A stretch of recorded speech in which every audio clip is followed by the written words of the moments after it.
পাঁচ ব্যাংক একীভূতকরণে সাধারণ শেয়ার হোল্ডারদের কি হবে সে বিষয়ে এখনো খোলাসা করছে না বাংলাদেশ ব্যাংক। ফলে পুঁজিবাজারে তালিকাভুক্ত পাঁচ ব্যাংকে বিনিয়োগকারীদের মধ্যে দেখা দিয়েছে উদ্বেগ। তাদের স্বার্থ সুরক্ষায় বাংলাদেশ ব্যাংকের কাছে 4 প্রস্তাবনা দিয়েছে বিএসইসি। যদিও বাংলাদেশ ব্যাংক বলছে পুঁজিবাজারে বিনিয়োগকারীদের জন্য এখনো কোনো চূড়ান্ত সিদ্ধান্ত নেওয়া হয়নি। পুঁজিবাজারে তালিকাভুক্ত ফার্স্ট সিকিউরিটি ইসলামী, সোশ্যাল ইসলামী ব্যাংক, এক্সিম, গ্লোবাল ইসলামী ও ইউনিয়ন ব্যাংক একীভূত করে নতুন একটি ব্যাংক করার উদ্যোগ নিয়েছে সরকার। এমন পরিস্থিতিতে এই পাঁচ ব্যাংক নিয়ে বিনিয়োগকারীদের উদ্বেগ থাকায় এসব শেয়ারের ব্যাপক দরপতন হচ্ছে। ডিএসই দরপতনের শীর্ষ 10 কোম্পানির তালিকায় রয়েছে এই পাঁচ ব্যাংকের তিনটিই। সোমবার সোশ্যাল ইসলামী ব্যাংকের প্রায় 8.5% দাম কমে 4 টাকা 30 পয়সা বিক্রি হচ্ছে।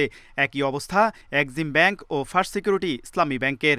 অন্যদিকে অভিহিত মূল্যের নিচে বিক্রি হচ্ছে ইউনিয়ন ব্যাংক ও গ্লোবাল ইসলামী ব্যাংকের শেয়ার।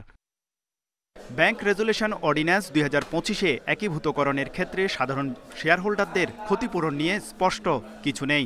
একীভূত নতুন এই ব্যাংক পুঁজিবাজারে তালিকাভুক্ত হলে সেখানে ওই পাঁচ ব্যাংকের বিনিয়োগকারীদের কোনো শেয়ার থাকবে না। এছাড়া পাঁচ ব্যাংকের প্রত্যেকটির সম্পদের চেয়ে দায় দেনার পরিমাণও অনেক বেশি। এই মার্জারে যে সমস্ত শেয়ারহোল্ডাররা শেয়ার যাদের আছে তাদের জন্য আলাদা তহবিল গঠন করা এবং তাদের আপনার হলো মানে বিনিয়োগ সুরক্ষার জন্য যাবতীয় আইন যদি করতে হয় সেটাও করার জন্য বাংলাদেশ ব্যাংক অবশ্যই উদ্যোগী ভূমিকা পালন করতে হবে। আমি আশা করি যে এখানে কনসার্ন যারা আছেন, রেগুলেটর আছেন বা সেন্ট্রাল ব্যাংক আছেন বা মিনিস্ট্রি অফ ফাইন্যান্স আছেন এবং আমাদের বিসেক আছেন, ওনারা একটা ব্যাপারটাকে ক্লিয়ার করবেন। একটু ক্লারিটি থাকা দরকার, যেহেতু এখন পর্যন্ত স্টকগুলি ট্রেডিং হচ্ছে। এদিকে বাংলাদেশ ব্যাংক বলছে একীভূত প্রক্রিয়ায় পুঁজিবাজারে বিনিয়োগকারীদের ক্ষতিপূরণ দেওয়ার বিষয়ে এখনো কোনো চূড়ান্ত সিদ্ধান্ত হয়নি। ওটা নিয়ে কাজ করতেছে, সিদ্ধান্ত হবে হয়তোবা, কিন্তু কোনো আভাসও পাওয়া যায়নি যে কি হতে পারে। এটা আপাতত বলা যাচ্ছে না। আগে তো সরকারি মালিকানা যাবে, সরকার সিদ্ধান্ত দিবে মালিকানা পাওয়ার পর তারা কি করবে।